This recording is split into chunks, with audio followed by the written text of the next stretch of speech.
Bea Cukai Lokso Mawe menggelar operasi gabungan memberantas rokok ilegal Jumat 3 November 2023. Operasi yang turut melibatkan Satpol PP dan anggota TNI tersebut bertujuan untuk menekan distribusi rokok tanpa cukai di kota Lokso Mawe.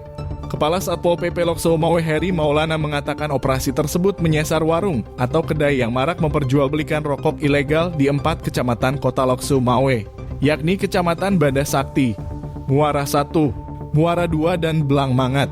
Heri menyebutkan sudah mengamankan 21.440 batang rokok ilegal yang kita amankan dari 14 kedai dan warung yang tersebar di 4 kecamatan. Kini barang bukti itu sudah diserahkan di Bea Cukai Lokso Mawe dan dalam waktu dekat ini akan dimusnahkan. Ia menyebutkan akibat peredaran rokok ilegal di Lokso Mawe telah merugikan negara sebanyak 23 miliar rupiah. Ia mengimbau masyarakat untuk berdagang yang halal dan juga diperbolehkan secara peraturan negara dan daerah Aceh.